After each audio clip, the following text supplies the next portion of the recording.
Hello, my name is Snigdha, and I'm 16 years old. I'm an Indian girl, and this incident happened when I was 11 years old. So, one day, I was visiting some cultural programs and was returning home late with my family. It was around 1 a.m. or something. We were driving across a highway, and that's when we spotted an old lady sitting on the side of the highway. She looked homeless, so my dad offered her help, but she refused. And in a shrill voice, she warned us about some accident that was going to happen. My father was like, "She's some lunatic, let's leave."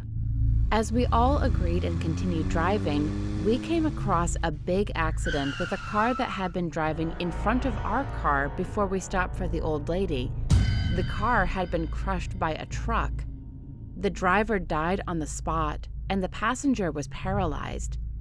Although we were safe, we drove back to meet the old lady who warned us, but by the time we reached that spot, she wasn't there anymore. Our family was scared, and my dad drove us to a motel nearby to spend the night after the incident. We spent the night in the motel, and the next day when we were driving back home on that highway, we saw that woman.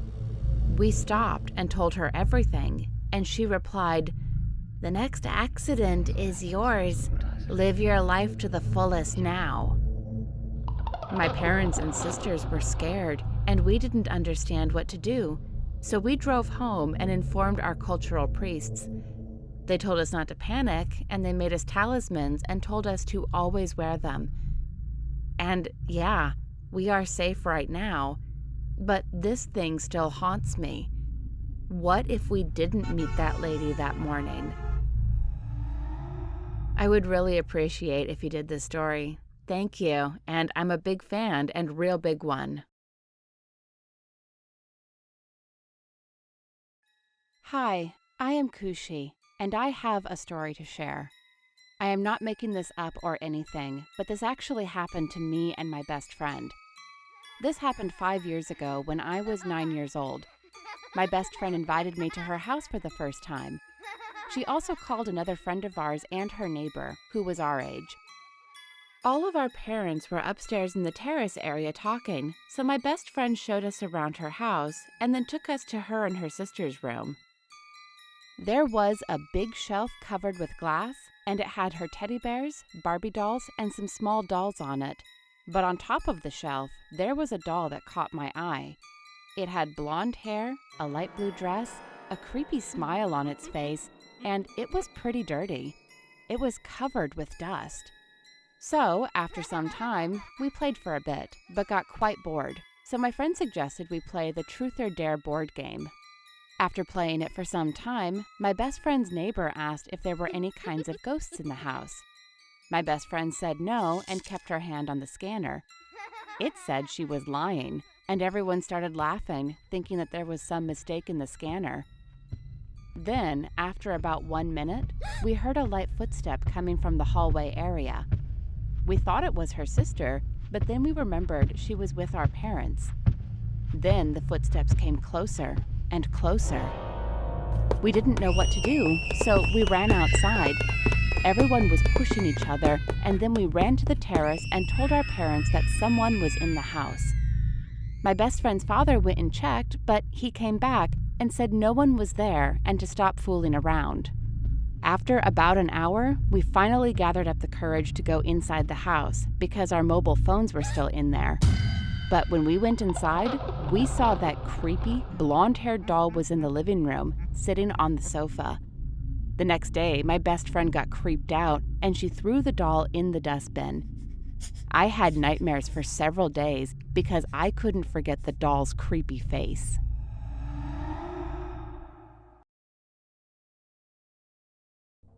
Hi, my name is Natalie. I'm a 19-year-old female, and this incident occurred 2 years ago. This is by far the craziest thing that has happened in my life. It all started when I was walking home one night after eating at a restaurant with a friend of mine. It was around the end of the summer season and going into fall, so I was slightly shivering. You might be wondering why me, a young woman, is walking home all alone in the night with no one else around to accompany me. Well, I wasn't carrying anything close to value like a purse, so no immediate theft target besides me myself. Then again, I learned karate in a course of 4 years, so I thought I could put up a fight if I needed to. Anyways, I'm a bit embarrassed to say this, but I was very distracted smelling my armpit since it stank so much at that moment that I didn't notice someone in front of me with her back turned. We collided and I apologized. The person I bumped into was a girl who looked slightly older than me, maybe 2 years. When she first saw me, her expression glowed in awe.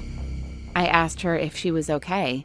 She said she was fine, introduced herself as Mia, and then randomly said that I looked pretty and how I had a nice outfit and jewelry. In my opinion, what I was wearing was nothing fancy, just casual. But hey, we all have our different opinions. To be specific, I was wearing a sleeveless plain white tank top, dark blue jeans that extended to my heels, and red running shoes. In fact, much like a cartoon character, I wore this outfit almost every day.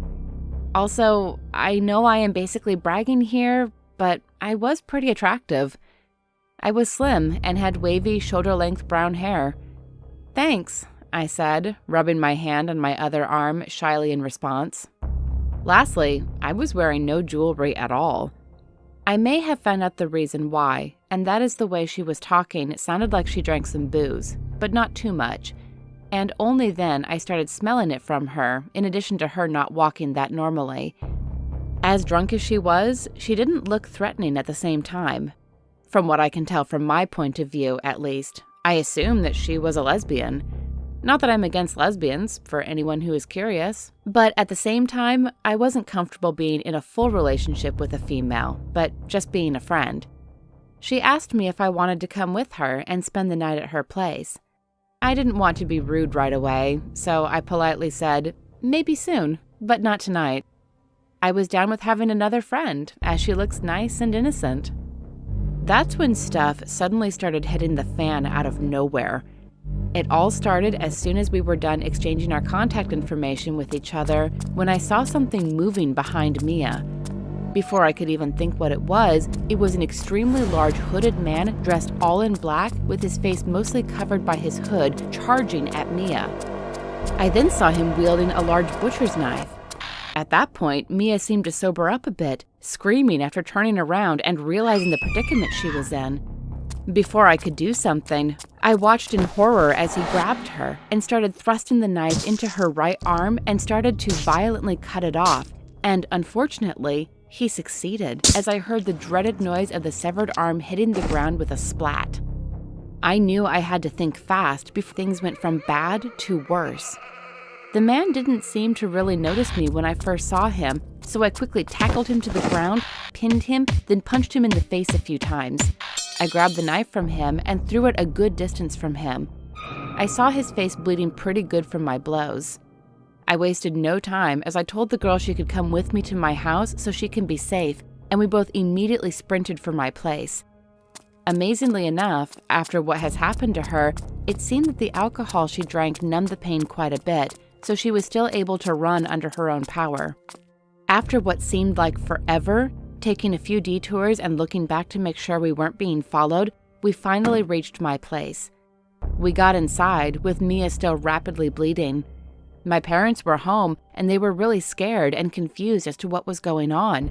I told them I can explain later, and that for now they need to call 911. I told them the location of the attack, which luckily I still remembered where it happened. A few moments later, an ambulance came along with a police car.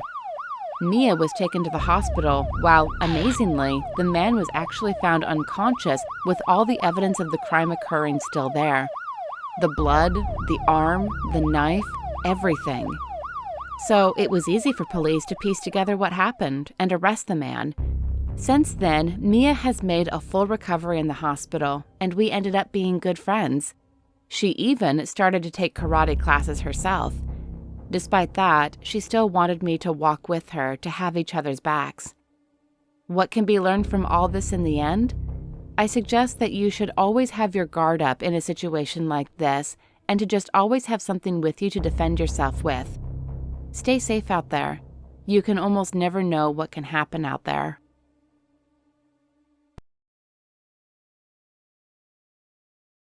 This happened about 5 years ago during my senior year in high school. In April 2016, 2 months before my graduation, I was hired by my uncle getting a job at the storage unit facility that makes $11 an hour, and I was willing to get that job to get hours done for my school year. On the afternoon after school period of class was done, I always go straight to work at the storage unit to make more money to save up for my future upcoming plan for college. After working at the storage facility for 5 hours straight, I was tired as hell, and I went to go straight home before going to school in the morning, which I hate getting up early when I'm exhausted from doing all the work.